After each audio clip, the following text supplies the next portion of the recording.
Vamos lá um pouquinho para as estatísticas, para os números do Twitter.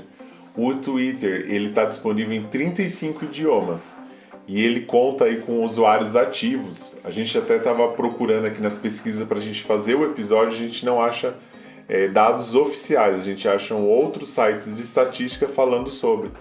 Então a gente não tem o tanto de usuário que instalou o aplicativo, que baixou, o que a gente tem é de usuários ativos, e são 353 milhões de usuários. E a gente estava até tendo um papo aqui antes do episódio que a gente pensou, né, outras redes com um número muito maiores de usuários, mas às vezes ela não tem a mesma potência que o Twitter tem para espalhar mensagens, no sentido de, como a gente falou do Trend Topics, então se um assunto entra no momento e entrou em Trend Topic, ele tem uma aderência, ele consegue chegar em mais mídias de uma forma às vezes muito mais poderosa, mesmo tendo menos usuários do que as outras redes. Boa, inclusive esse ponto que você tocou é interessante, porque quando eu estava estudando sobre o Twitter para fazer esse episódio, eu encontrei um site que mencionava o estudo feito por a Universidade de Harvard, que foi feito em 2009, e eles concluíram naquela época que 10% dos usuários do Twitter eram responsáveis por 90% da produção de conteúdo. Então realmente tem muitas pessoas que elas entram no Twitter, mas elas não produzem conteúdo, elas apenas consomem. Então você vê que, mesmo sendo um número muito menor de pessoas, menor ainda, né? Se a gente já tá falando de 353 milhões de usuários ativos e apenas 10% deles são responsáveis por quase todo o conteúdo, realmente essa galera que usa mesmo, né? A galera do Twitter é bem hard user. E numa outra pesquisa diz que 46% dos usuários usam diariamente e 66% usam semanalmente. E aí um dado curioso que complementa o que a Dani falou no estudo anterior aí do Harvard é que isso não significa que todos enviam tweets. O estudo concluiu que 44% dos usuários do Twitter nunca enviaram um único tweet. Então é aí falando o que o outro estudo de Harvard disse, né? Que 10% é responsável por 90%, porque 44% nunca nem fez um único tweet, ele só consome a informação. Sim, isso reforça mais uma vez isso que a gente estava falando do aspecto de informação que o Twitter traz, né? Então se a pessoa vai lá, ela consome muito, mas talvez ela não interage tanto, ou ela não produz tanto conteúdo, mas ela tá lá consumindo, cara. Todo dia ela vai lá, dá uma olhada no Twitter. Tinha até um estudo que eu tinha visto assim por cima, que é um dado dos Estados Unidos, mas que os americanos passam em média 6 minutos por dia no Twitter. Então você vê que realmente assim, o cara entra todo dia, ele vai lá, dá uma olhada, dá uma olhada no que tá acontecendo e sai, né? Não é aquela coisa que ele fica lá produzindo conteúdo o tempo todo. E o brasileiro, você acha que ele usa o Twitter? Não acha, né? O brasileiro é o quarto colocado no mundo. Dentre vários países aí que utilizam, o brasileiro usa o Twitter. Assim como nós colocamos que o LinkedIn, o Brasil é o terceiro, Twitter não ficou para trás não, é o quarto. Então o Brasil utiliza-se muito das redes sociais, inclusive a gente falou no outro episódio que muitas empresas gostam de testar no Brasil por conta de ter muito hard users, né? Muitos brasileiros usam as redes sociais de forma intensa. E os brasileiros aí são 16 milhões de usuários. Inclusive, você falou desse ponto dos testes, e a gente comentou que o Reels antes, no Instagram, ele era o Cenas e foi testado no Brasil, né?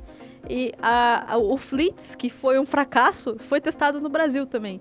Então, eles testaram os stories aqui no Brasil, eles viram que não funcionou e aí eles desistiram. Mas o brasileiro, ele é tão hard user de todas as redes que ele é um consumidor preferido deles, né? Pra gente ver aí o quanto a gente, nesse aspecto, e esse aspecto, se você pensar, é um aspecto importante de mudança aí social, o Brasil tá na frente aí, por enquanto consumidor, né? Quem sabe mais pra frente a gente não consiga também ser produtores de redes sociais ou de tecnologias, né? Mas o Brasil, pelo menos nesse aspecto aí de utilização e consumo das redes sociais, ele tem feito bem e tem sido referência para as empresas. Cara, inclusive você falou que a gente não tem grandes redes sociais, mas vale lembrar que um dos cofundadores do Facebook é brasileiro, né? O Eduardo Saverin.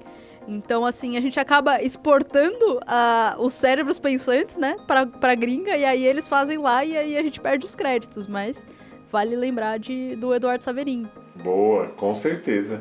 E vamos aí para mais alguns dados demográficos. O Twitter tem 68,5% dos usuários masculino e 31,5% femininos. Para a gente comparar aí, o Facebook já está com um público um pouco mais equilibrado, né? 51% são mulheres e no LinkedIn 43% são mulheres. Cara, eu faço parte dessa estatística. Embora eu tenha um perfil no Twitter, eu não sou usuário ativo. Eu raramente uso o Twitter assim. Tirando um post que eu fiz ano passado, meu último post era de 2015. Você tem noção de como eu realmente uso pouco. Mas eu acredito, talvez, que seja um pouco pelo comportamento de uso da plataforma. Que nem quando a gente falou assim, Trend Topic, a primeira coisa que apareceu, CR7, futebol. Então, acho que acaba sendo, de repente, um comportamento mais masculino de buscar esse tipo de coisa.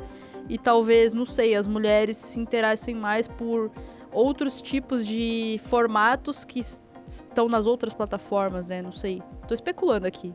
Talvez até por conta do uso de imagens, né? Da questão do visual, talvez chame mais a atenção do público feminino, também especulação, né?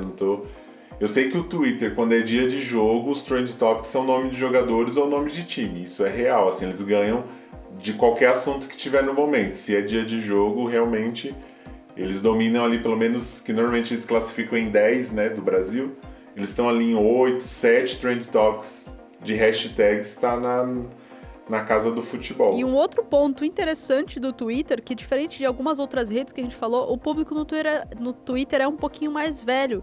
Então, quase que 60%, 57,1% das pessoas do Twitter estão ali na casa dos 25 aos 49 anos. E é bem equilibrado ali, cerca de 28% entre 24 a 35 e de 35 a 49. Bem diferente, assim, se a gente pegar, por exemplo, um TikTok, né? Onde grande parte dos usuários ali estão entre 18 a 24 anos. Então, realmente, acho que tem um comportamento diferente na plataforma, né?